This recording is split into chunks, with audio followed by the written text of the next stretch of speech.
بسم اللہ الرحمن الرحیم وعن ابن عمر رضی اللہ تعالی عنہما ان عمر رضی اللہ تعالی عنہ سأل النبی صلی اللہ علیہ وسلم قال كنت نظرت في الجاہلیت ان اعتکف لیلة في المسجد الحرام قال صلی اللہ علیہ وسلم فأوف بنذرک رواہ البخاری و مسلم وعن انس رضی اللہ تعالی عنہ قال كان النبي صلی اللہ علیہ وسلم يعتكف في العشر الأواخر من رمضان فلم يعتكف عاما فلما كان العام المقبل اعتکف 20 او کما قال۔ حضرت عبداللہ ابن عمر رضی اللہ تعالی عنہما سے روایت ہے کہ حضرت عمر فاروق رضی اللہ تعالی عنہ نے آپ صلی اللہ علیہ وسلم سے سوال فرمایا، مسئلہ پوچھا کہ حضور میں نے دور جاہلیت میں اسلام سے پہلے میں نے یہ نظر مانی تھی کہ میں مسجد حرام میں ایک رات کا اعتکاف کروں گا، تو کیا جو اسلام سے قبل میں نے خود نظر مانی تھی میں اس نظر کو پورا کرنے کا پابند ہوں؟ تو آپ صلی اللہ علیہ وسلم نے ارشاد فرمایا، فَأَوْفِ بِالنَّذْرِكَ، اے عمر اپنی نظر کو پورا کرو، مسجد حرام میں اعتکاف بیٹھو، کیونکہ نظر منت یہ اپنی طرف سے ہوتی ہے، اللہ کی طرف سے نہیں۔ کوئی شخص کہتا میرا فلاں کام ہو جائے میں 2 نفل پڑھوں گا، کوئی شخص کہتا ہے کہ میرا فلاں کام ہو جائے میں عمرہ کروں گا، عمرہ سنت ہے، لیکن جب متعلقہ کام ہو جائے گا اس کی اپنی نظر مانی ہوئی ہے، خود اس نے اپنے اوپر عمرہ کو واجب کر لیا ہے، اب وہ واجب ہو گیا۔ کوئی شخص نظر مانگتا ہے کہ میرا فلاں کام ہو جائے میں 3 روزے رکھوں گا، تو کام ہو گیا، تو اب وہ روزے رکھنے نفل ہیں، لیکن خود بخود جب نظر مانی تو اب 3 روزے رکھنا واجب ہے، فرض ہے، اس کو ادا کرے۔ اگر ادا نہیں کرے گا تو خود بخود گناہگار ہوگا۔ اس کو نظر کہتے ہیں، نظر منت، تو یہ نظر اور منت ہے۔ حضرت عمر فاروق رضی اللہ تعالیٰ عنہ نے دور جاہلیت کے اندر نظر مانی تو آپ صلی اللہ علیہ وسلم، یہ اسلام کی حالت ہے، تو آپ نے فرمایا کہ ہاں فَأَوْفِ بِنَذْرِكَ، اپنی نظر کو پورا کرو۔ آپ نے خود بخود ہی اللہ سے یہ معاہدہ کیا تھا، لہذا اس معاہدے کو، اس وعدے کو پورا کرو۔ حضرت انس رضی اللہ تعالیٰ عنہ سے روایت ہے کہ حضور پاک صلی اللہ علیہ وسلم ہمیشہ آخری دھاکے میں، رمضان کے آخری عشرہ، آخری دھاکہ، آخری 10 دنوں میں اعتکاف فرماتے تھے۔ یہ آپ کی سنت قائمہ دائمہ، اور دیکھی 1400 سال ہو گئے آج تک جب بھی آخری عشرہ رمضان کا شروع ہوتا ہے تو پھر دنیا اسلام میں، اسلامی ملکوں میں جہاں جہاں بھی آخری عشرہ شروع ہو گیا، کہیں پہلا دن اعتکاف کا، کہیں دوسرا ہے، کہیں تیسرا ہوگا، کیونکہ مختلف ہم مکلف چاند کے ہیں، اور چاند جو ہے اس کے طلوع میں اختلاف ہے، مطلب جغرافیائی طور پر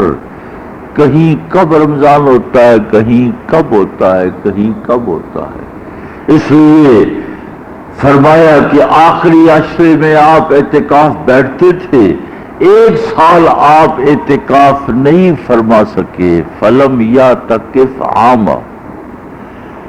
تو فلما کان العام المقبل، جب آنے والا سال دوسرا سال آیا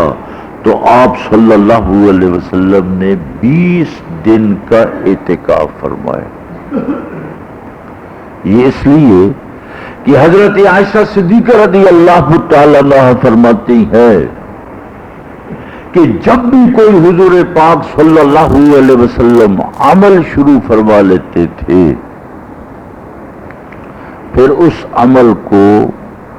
پھر برقرار رکھتے تھے۔ چونکہ ایک سال اعتکاف نہ ہوا تو پھر دوسرے سال آپ نے 20 دن کا اعتکاف کیا۔ ہاں اگر کوئی شخص پورا مہینہ اعتکاف کرنا چاہے تو پورا مہینہ بھی اعتکاف ہو سکتا ہے۔ تو کئی جو عمرے پہ جاتے ہیں، بہت سے لوگ یکم رمضان کو ہی حرم میں مسجد نبوی میں وہاں مستقل اعتکاف کر لیتے ہیں۔ کوئی پہلے دھاکے میں ہوتے ہیں حرمین شریفین میں، تو 2 دن کا 4 دن کا جتنا کسی کو وقت ملتا ہے وہاں اعتکاف کر لیتا ہے، کوئی دوسرے عشرے میں، کوئی تیسرے عشرے میں۔ تو رمضان کا پورا مہینہ جو ہے، سارا سال بھی کوئی اعتکاف کرنا چاہے وہ بھی اعتکاف کر سکتا ہے۔ تو بہت سے لوگ ایسے ہیں کہ جنہوں نے اپنے آپ کو مسجد کے سپرد کر رکھا ہے، تو کئی مہینے سال ہاں اعتکاف فرماتے ہیں، اپنے آپ کو خدا کے دروازے پہ ڈال رکھا ہے۔ یہ عبادت ہے، رات بھی، دن بھی، سونا بھی، جاگنا بھی، تو بہت بڑی عبادت ہے۔ اللہ پاک معتکفین کے اعتکاف کو قبول فرمائے، اللہ برکت عطا فرمائے، اللہ پاک ہم سب کو توفیق عطا فرمائے کہ ہم بھی اس عمل کے اندر شریک ہوں۔ الحمدللہ رب العالمین والعاقبۃ للمتقین والصلاة والسلام علی رسولہ محمد وعلی آلہ واصحابہ اجمعین۔ اللہم انت السلام ومنک السلام وتعالیت یا ذا الجلال والاکرام۔ ربنا ظلمنا انفسنا وان لم تغفر لنا وترحمنا لنكونن من الخاسرين۔ اللهم انا ظلمنا انفسنا ظلما كثيرا كبيرا لا يغفر الذنوب الا انت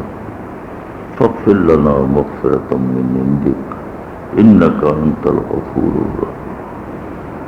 اے اللہ ہم گناہ گار، خطا کار، سیاہ کار، اے اللہ تو عفو، غفار، رحیم، کریم، اے اللہ اپنی رحیمی کریمی کا معاملہ پوری امت مسلمہ سے فرما، امت مسلمہ کی مدد فرما۔ ایاک نعبد و ایاک نستعین، ایاک نعبد و ایاک نستعین، ایاک نعبد و ایاک نستعین۔ اے اللہ ہم تیری ہی عبادت کرتے ہیں، تجھ ہی سے مدد چاہتے ہیں۔ اے اللہ تو ہمارا معبود، خالق، مالک، رزاق، اے اللہ تو مستعان ہے، مددگار ہے۔ اے اللہ ما فوق الاسباب تو مددگار، اے اللہ ما فوق الاسباب مددگار۔ اے اللہ آسمان سے امت مسلمہ کے حق میں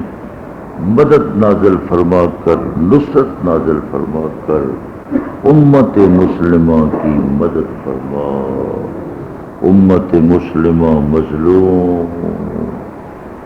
اے اللہ امت مسلمہ مظلوم ہے، یا اللہ ہم مظلوم کمزور اور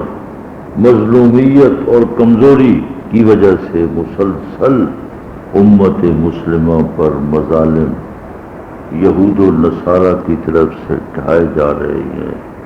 اے اللہ امت مسلمہ کی مدد فرما، اے اللہ امت مسلمہ کی مدد فرما۔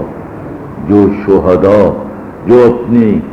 خون کے نذرانے پیش کر چکے ہیں، اے اللہ ان کو جنت الفردوس عطا فرما،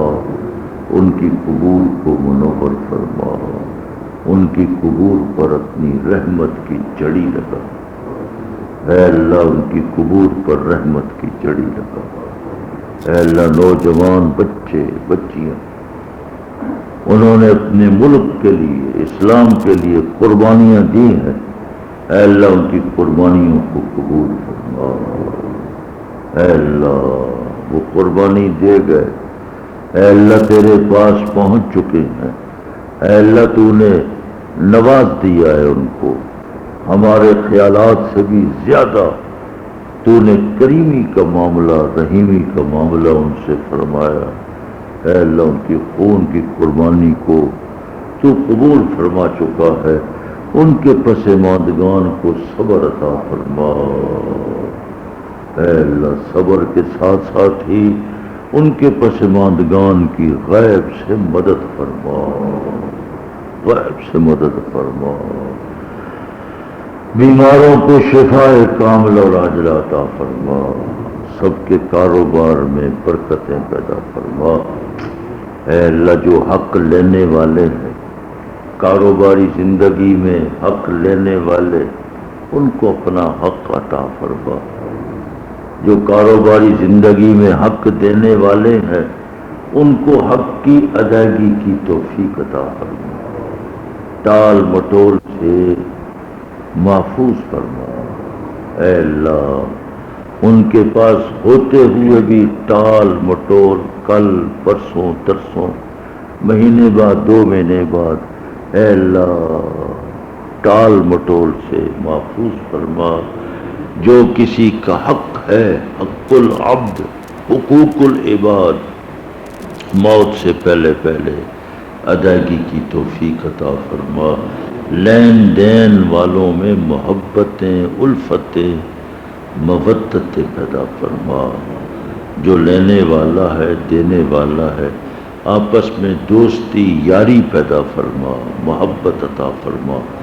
رفاقت عطا فرما، اے اللہ لین دین کے معاملات میں لینے دینے والوں میں رفاقت قوی رفاقت سچی محبت پیدا فرما، صدق دل سے اور صدق ظاہر سے ان کو لین دین کے معاملات پورا کرنے کی توفیق عطا فرما، ربنا تقبل منا انك انت السميع العليم وتب علينا انك انت التواب الرحيم وصلى الله تعالى على خير خلقه محمد وآله وصحبه